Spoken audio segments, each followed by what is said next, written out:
आगे की चर्चा पे ध्यान देते हैं कि बाबा साहब अम्बेडकर जिन्होंने इस बहुजन समाज के उत्थान के लिए, इस बहुजन समाज के विकास के लिए 3 मूल मंत्र बतलाए। बाबा साहब ने पहला मूल मंत्र जो दिया इस बहुजन समाज को, जिसमें कहा शिक्षित बनो और दूसरों को भी शिक्षित करो। बाबा साहब का ये पहला मूल मंत्र है।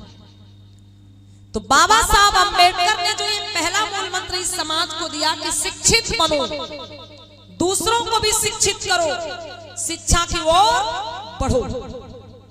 देखिए मेरे बंधु, यदि हम बाबा साहब के अनुयायी हैं, यदि अपने आप को हम बाबा साहब का अनुयायी मानते हैं, यदि हम मानते हैं कि हम जय भीम वाले हैं, तो हमें क्या करना है? हमें बाबा साहब की बातों को अपने जीवन में धारण करना है। बाबा साहब के विचारों को हमें अपने जीवन में धारण करना है। सिर्फ बाबा साहब का नाम लेने से, बाबा साहब का जयकारा लगाने से हम बाबा साहब के अनुयायी नहीं हो सकते। बाबा साहब अम्बेडकर पहले ही बता गए कि ऐ मेरे बहुजन समाज के लोगों, मैं तुम्हें पत्थर की मूर्ति में नहीं मिलूंगा, क्योंकि मैं पत्थर की मूर्ति में नहीं, मैं किताबों में हूं। बाबा साहब को पता था कि मेरा समाज इतना आस्थावान, इतना श्रद्धावान, आगे चल के मुझे भी पूजने लगेगा। तो बाबा साहब ने पहले कह दिया कि मैं पत्थर की मूर्ति में नहीं हूं, मैं किताबों में हूं। अगर मेरी पत्थर की मूर्ति बनाकर और तुम उसे पूजने लगे तो कुछ नहीं समझ पाओगे कि मैंने तुम्हारे लिए क्या किया है और तुमको क्या दिया है। लेकिन अगर मुझे पढ़ोगे तो जानोगे कि मैंने तुम्हें क्या दिया और तुम्हारे लिए क्या किया है। इसलिए हमें बाबा साहब को सिर्फ पूजना नहीं है, हमें बाबा साहब पता कि क्या गए हैं, बाबा साहब इस समाज से चाहते क्या थे, हमें उन बातों पर ध्यान देना है। आज लोगों को लगता है कि नहीं, इस देश में सब कुछ बढ़िया चल रहा है, सब कुछ ठीक ठाक चल रहा है। माताओं बहनों, इस देश में कुछ भी ठीक नहीं चल रहा। क्या कुछ भी ठीक नहीं चल रहा है? बाबा साहब अम्बेडकर या हमारे तमाम महापुरुष पूरा जीवन संघर्ष करके जो आजादी, जो हक, जो अधिकार आप लोगों को दिला के गए, आज वो हमारे हक अधिकार धीरे धीरे खत्म किए जा रहे हैं। हमारा संविधान जिसकी बदौलत आज हम शान शौकत स्वाभिमान की जिंदगी जी रहे हैं, आज वो हमारा संविधान खतरे में है। संविधान को बदलने की बातें हो रही हैं, संविधान के साथ में छेड़छाड़ हो रही है, लेकिन हमारा समाज क्या कर रहा है? अंधविश्वास में, आडंबर में, पाखंड में, पूजा पाठ में, व्रत उपवास में, तीज त्योहार में और घंटा बजाने में पड़ा हुआ है। पता ही नहीं है कि हमारे साथ में क्या हो रहा है, कैसे हमारे अधिकार हमें मिले थे और कैसे हमारे अधिकार फिर से खत्म किए जा रहे हैं। एक बात याद आती है, अम्मा बहनों ध्यान देना, पहले के समय में गांव में चोर आ जाते थे, चोर। और वो चोर कौन वाले आते थे? भैंस चुराने वाले। अब जैसे भैंस चुराने वाले चोर आ गए भैया, तो चोर क्या करते थे? अब भाई चोर एक तो आता नहीं है, कई साथ में आते हैं। तो चोर ने देखा कि भैंस के गले में घंटा बंधा हुआ है, अक्सर लोग बांध देते। तो उस चोर ने देखा कि भैंस के गले में घंटा बंधा हुआ है, तो एक चोर ने क्या किया? भैंस के गले से चुपके से वो घंटा को खोल लिया। और एक चोर क्या करता है? वो खूंटे से भैंस के गले में जो रस्सी बंधी हुई थी उसको खोल लिया।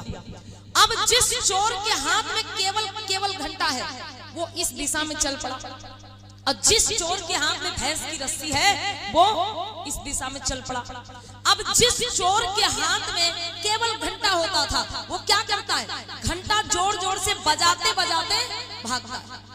घंटा बजाते हुए क्यों चोर भागता है पता है? ताकि घर वाले जाग जाएं, घर वालों को जगाने के लिए।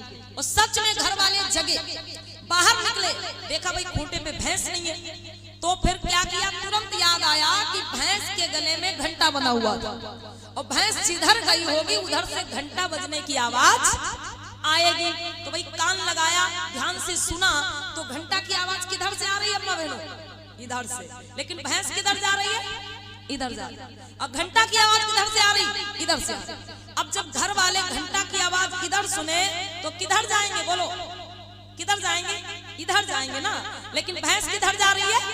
इधर जा रही है। अब घर वाले वो घंटा की आवाज सुनते सुनते सुनते सुनते वो घंटा के पीछे पीछे दौड़े, लेकिन वो चोर क्या करता है, घंटा बजाते बजाते बजाते बजाते घर वालों को बड़ी दूर निकाल ले जाता है, घर वालों को बड़ी दूर निकाल ले गया और फिर एक जगह पे घंटा रख दिया और गायब हो गया।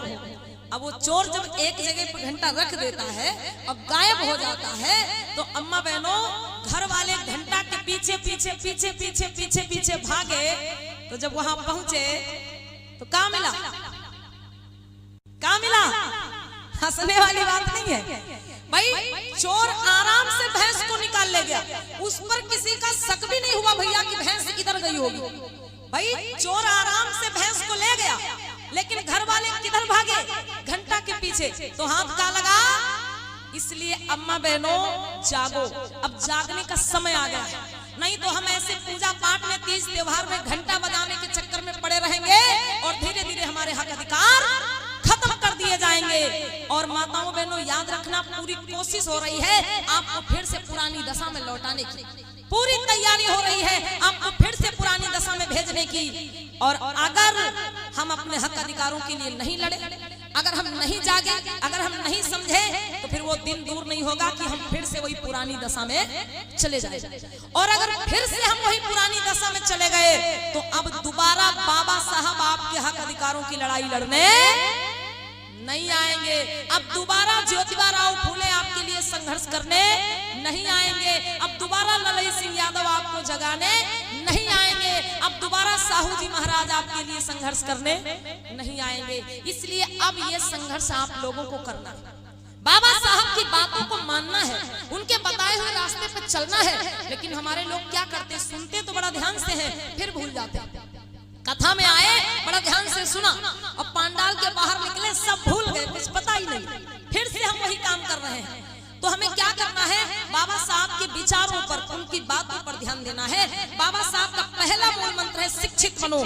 ये संकल्प लेके जाना है इस बुद्ध कथा से। अगर आप इस बुद्ध कथा में आए हैं तो यहाँ से संकल्प लेके जाइए कि बाबा साहब का पहला मूल मंत्र हम अपने जीवन में धारण करेंगे। भले हम अनपढ़ रह गए, भले हम अशिक्षित रह गए, लेकिन अपने बच्चों को अनपढ़ और अशिक्षित नहीं रहने देंगे। भले हम अनपढ़ रह गए, लेकिन अपने बच्चों को अनपढ़ नहीं रहने देंगे। ये संकल्प ले लीजिए आप, तब तो समझिए आप बाबा साहब के अनुयायी